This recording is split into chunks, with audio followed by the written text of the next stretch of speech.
Good morning, friends. I am Avtade sir.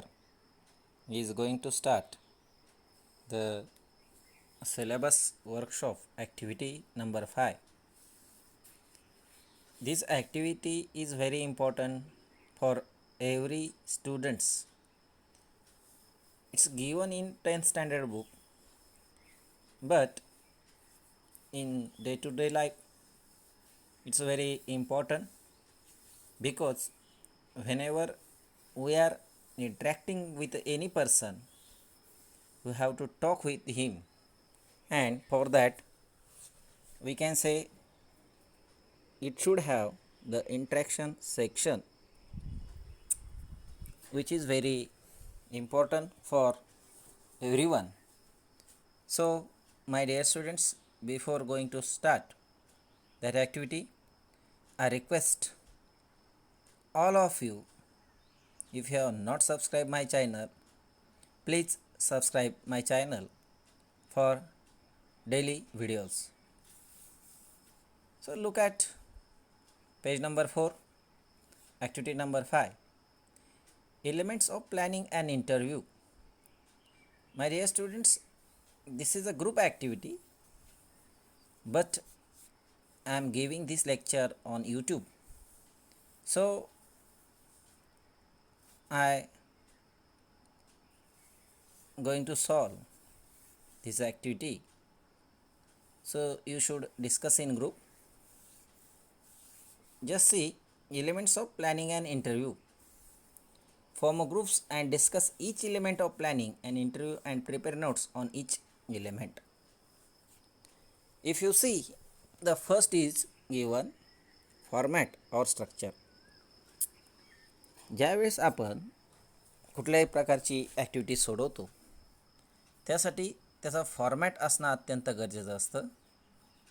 आणि मग फॉर्मॅटमध्ये आपण इंटरव्ह्यू घेताना कुठल्या कुठल्या प्रकारचे प्रश्न घेऊ शकतो, तर त्यामध्ये आहे पर्सनल क्वेश्चन्स. तर पर्सनल क्वेश्चन्स कशा प्रकारचे असू शकतात? 2-3 प्रकारचे पर्सनल क्वेश्चन आपण विचारू शकतो. त्यामध्ये क्वेश्चन्स अबाउट एज्युकेशनल और प्रोफेशनल, त्या व्यक्तीचं education, if he is related to education field, then we can ask about his education or background of education. Even we can ask professional also. Now what is doing job, then it's come question about professional. For example, if you are taking the interview of star, then question will be there, how do you feel now that you have become a TV star, like that. Second, about format in, we can ask special achievements if any. If you have done some special work, विशेष कार्य जर केलेलं असेल तर त्यामध्ये देखील हा प्रश्न आपण घेऊ शकतो. त्यानंतर स्ट्रक्चरमध्ये येतो का वर्क एक्सपिरियन्स, याच्यावर 1-2 क्वेश्चन आपल्याला विचारता येतील. स्ट्रेंथ अँड विकनेस, प्रत्येक माणसामध्ये काहीतरी स्ट्रेंथ असते, त्याचे स्ट्रॉंग पॉईंट असतात, त्याचबरोबर विकनेस देखील असतात. याबाबत स्ट्रक्चरमध्ये आपल्याला क्वेश्चन विचारता येईल की ज्यावेळेस आपण इंटरव्ह्यू फॉर्म करणार आहोत, तयार करणार आहोत, त्यावेळेस अशा प्रकारचे प्रश्न आपण विचारू शकतो. Second point is given size, length, how much. Interview जर ॲट्रॅक्टिव्ह व्हायचं असेल तर ह्या गोष्टीला अत्यंत महत्त्वाचा प्राप्त होतं का त्याची साईज किती असावी, लेंथ कशी असावी, खूप मोठा पण नसावा, आणि आपल्याला ज्या ज्या गोष्टी त्यामध्ये समावेश करायचा असेल, हा इंटरव्ह्यू जो आहे तो वेगवेगळ्या कारणाने घेतला जातो. उदाहरणार्थ एखादा पर्सनल इंटरव्ह्यू असतो किंवा मानसशास्त्रज्ञ, सायकॅट्रिक देखील इंटरव्ह्यू पद्धत वापरून समोरच्या व्यक्तीचं मूल्यमापन करतात. त्या नेमके उद्देश काय आहे त्याच्यावर देखील साईज आणि लेंथ ठरू शकते. पण सर्वसाधारणतः आपल्या 10वीच्या सिलेबसमध्ये याचा समावेश असल्यामुळे 12 ते 15 क्वेश्चन म्हणजे 12 to 15 questions should included in that, because in 12th standard make 10 question असा प्रश्न विचारलेला आहे.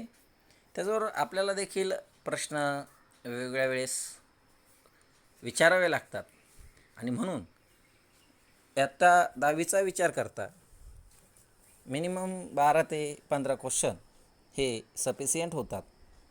म्हणजे ज्यावेळेस आपण त्याची साईज ठरवणार आहोत किंवा लेंथ ठरवणार आहोत तर ती सर्वसाधारणतः 12 ते 15 क्वेश्चनची असावी असं मला वाटतं.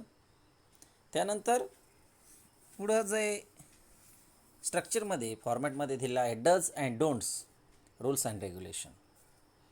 तर डज म्हणजे काय, तर हे केलं पाहिजे. काय करता येईल का ज्यावेळेस आपण प्रश्न विचारतो त्यावेळेस make the candidate feel comfortable, ask him to sit down and ask some friendly question initially. साधारणतः इंटरव्ह्यूची चांगली सुरुवात व्हावी म्हणून व्यवस्थितरित्या तो व्यक्ती बसलेला असावा. त्याचबरोबर इंटरॅक्शन होताना आपली ओळख आहे किंवा इंटरव्ह्यूमध्ये आपल्याला सहजता प्राप्त व्हावी म्हणून आपण सुरुवातीला जे क्वेश्चन आहेत ते विचारले पाहिजे का जे फ्रेंडली असतील. डोंट्स, आता डोंटमध्ये काय करता येईल, do not bombard him with questions, do not interrupt while candidate is speaking. आपण प्रश्न विचारला आणि त्यामध्ये मध्येच त्याचं पूर्णतः बोलणं संपेपर्यंत आपण त्याला इंटरप्ट करायला नको. आणि लास्ट जो फॉर्मॅटमध्ये टाईप येतो type of question yes no questions or WH question. तर already I have taught before there are 4 kinds of sentence. In that one of is that related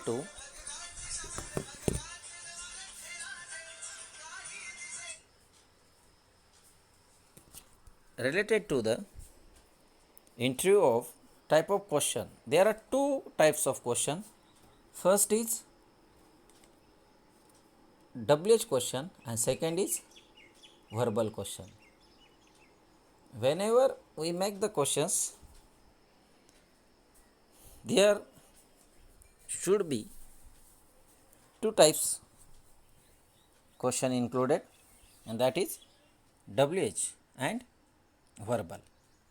My dear students, in activity number 6 you will find there is given activity prepare a set of 10 questions to interview any successful teenager. You may use the following guidelines. Teenager म्हटल्यानंतर मी तुम्हाला सांगितलं एखादा जो age आहे ते 13 ते 19च्या दरम्यान असलेला विद्यार्थी किंवा एखादा मुलगा मुलगी याचा आपल्याला इंटरव्ह्यू घ्यायचा आहे. The standard template for conducting an interview format, name of the interviewee, name of the interviewer, हे दोन्ही पण आपल्याला अत्यंत महत्त्वाचे आहे. त्यानंतर topic personal, recent, sport, business, music, art यापैकी तुम्ही काही पण चूज करू शकता. एखादा 10वीचा विद्यार्थी असेल जो टॉप आलेला असेल, एखाद्यानी यश मिळवलेलं असेल म्युझिकमध्ये, स्पोर्ट्समध्ये, या प्रकारचं तुम्ही निवडू शकता.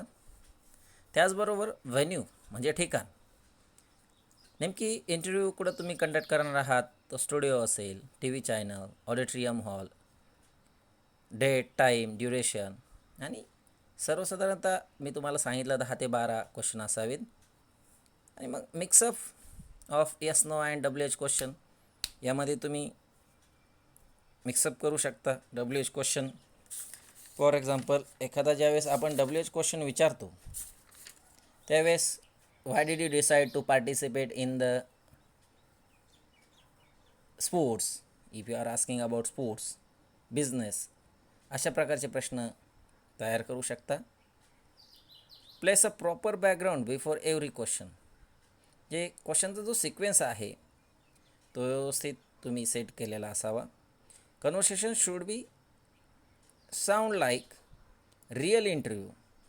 ज्यावेळेस तुम्ही जरी वर्गात असाल किंवा घरी असाल आता सध्या, तरी आपण कुठलीही कृती करताना ती प्रॅक्टिकल असावी, जेणेकरून त्या कृतीला एक विशेष महत्त्व प्राप्त होतं. Avoid very personal questions. खूप व्यक्तिगत क्वेश्चन त्यामध्ये तुम्ही इन्क्लूड करू नका. Avoid very casual and cheap and vulgar language. जी भाषा आहे ती व्यवस्थितरित्या असावी. अशा प्रकारे तुम्ही इंटरव्ह्यू स्किल जे आपल्याला 10वीमध्ये दिलेलं आहे ते तुम्ही वापरून चांगल्या पद्धतीनं इंटरव्ह्यू घेऊ शकता. थँक्यू. Bye bye.